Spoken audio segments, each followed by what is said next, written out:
Okay, as the title says, we're going through background stories and theory of the characters of Dear You to Death. And I say characters because I'm doing multiple of these characters, but only if you like this one, then yeah, I will do more. Anyways, we're talking about Kamin.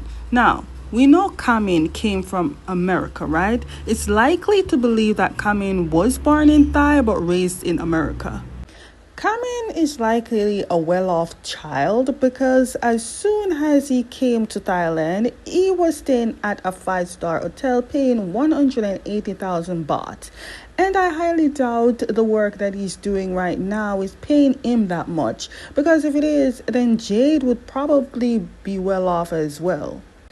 The reason Kamin it came to Thailand is because he became a captain of the station that Jade works in after transferring from America.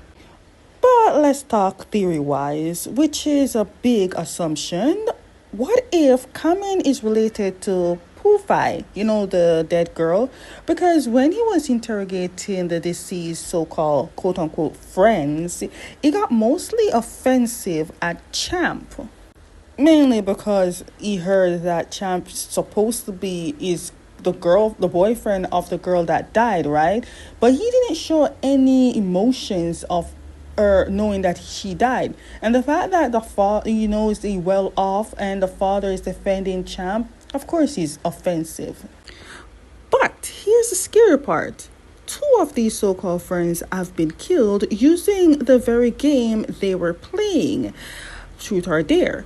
But the killer was wearing a mask. But by the way the killer approached these targets is as if the killer knew way too much about Phi, the dead girl. But if that's the case, I cannot really say the killer is Kamin because the killer was wearing a mask. And another detail is that the killer who wears the mask kills the first person, right?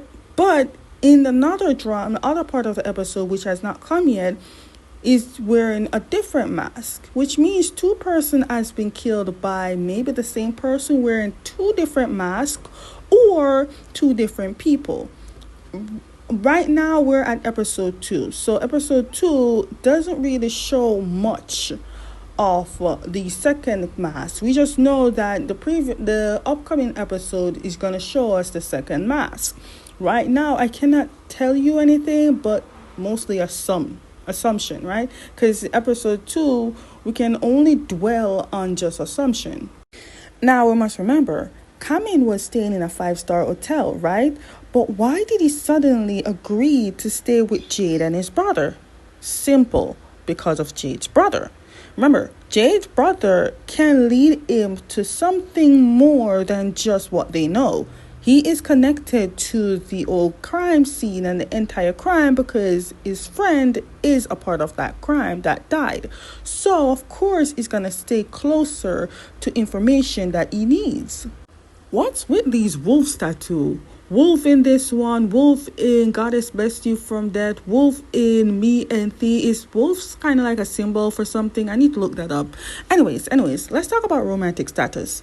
Right now, Kamin is single. But love interest right now should be Jade, right? Because when Jade and Kamin first met, the way they stare at each other, it was love at first sight for Jade.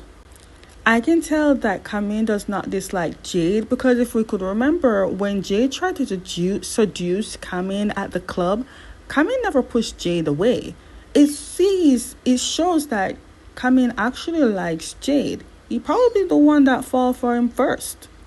Okay, so this is pretty much the last of my theory. Like I said, it only has 2 episodes. We have not seen episode 3 yet. So I can't really conclude all of my theory out until I watch episode 3 or maybe episode 4. But if you like this one, let me know.